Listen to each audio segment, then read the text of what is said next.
Pessoal, o mês de março foi quente, final de mês de março e começo de abril também. Aliás, tem sido quente todos os dias, não só na temperatura, como na temperatura em Brasília.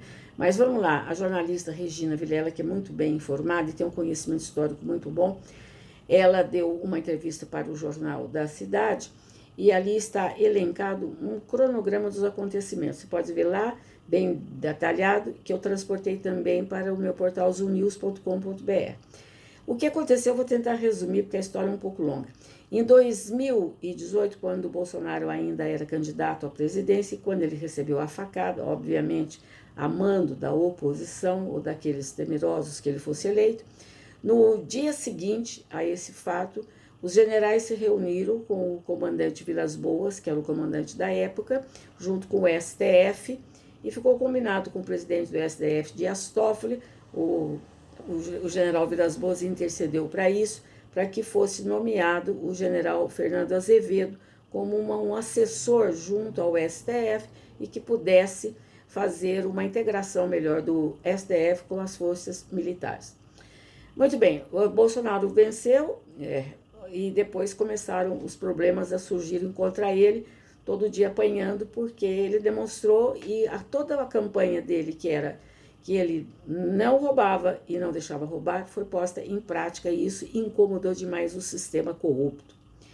Então, o ponto começou quando Rodrigo Maia e o STF tentaram derrubar Bolsonaro através de um impeachment.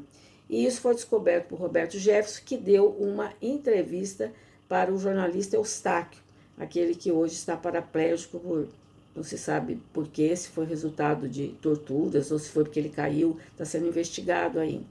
Bom, enfim, isso é outro caso.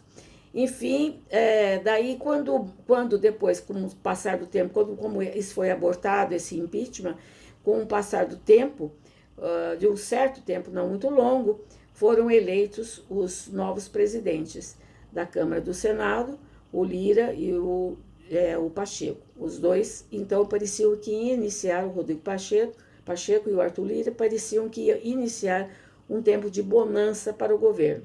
Mas não foi bem isso que aconteceu. As rusgas começaram a aumentar e até que o general Heleno, através do centro de informações que eles têm, que é uma espécie do SNI, que leva um outro nome, ele foi informado que estava sendo tramado junto com a deputada Joyce, que iria pedir na Câmara a deposição de Bolsonaro, baseado que ele não estava com condições de coordenar a pandemia, de tocar a pandemia.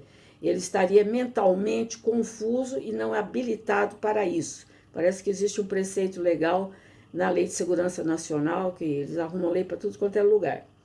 Então, o general Heleno, que é fiel escudeiro do Bolsonaro, passou essa informação para ele. Nesse mesmo tempo, nesse mesmo imbróglio, aconteceu da senadora Cátia Abreu pedir, junto com outros senadores, pedir a cabeça do ministro das Relações Exteriores, alegando que ele não estava fazendo um bom trabalho junto ao governo americano e também a China, prejudicando as transações comerciais. Então, aí o Bolsonaro teve que entregar o ministro, né, não poderia reagir com isso, mas o ministro já pediu demissão antes que tal acontecesse. Aí Bolsonaro aproveitou-se.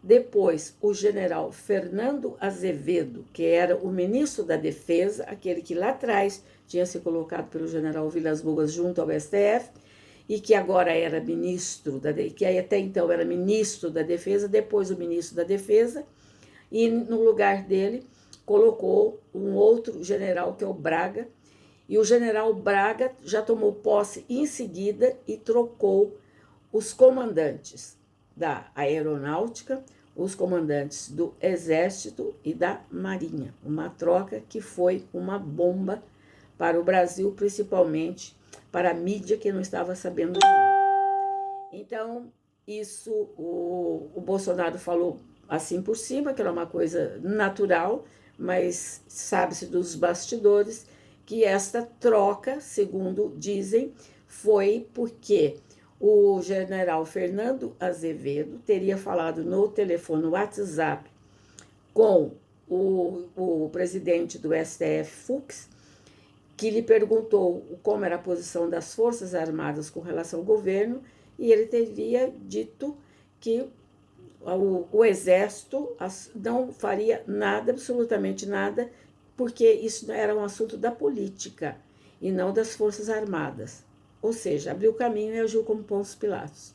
E o golpe, portanto, engendrado para afastar Bolsonaro, que estivesse cerebralmente incapaz, você estaria incapacitado, sem condições psicológicas para gerir a pandemia, seria definitivamente fora do jogo e assumiria o general Mourão, aí não se sabe se por um certo tempo, e seria mais uma vez pedido novas eleições, e com certeza seriam comandadas pelos militares essas novas eleições, e cujos finalmente a gente nunca iria saber e nem vai saber, porque a trama não deu certo.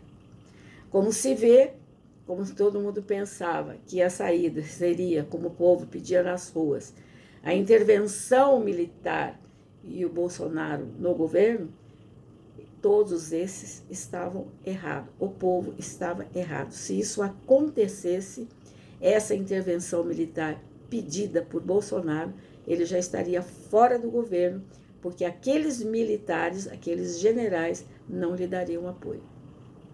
Essa é a história. Acompanhe que muitas outras coisas virão por aí.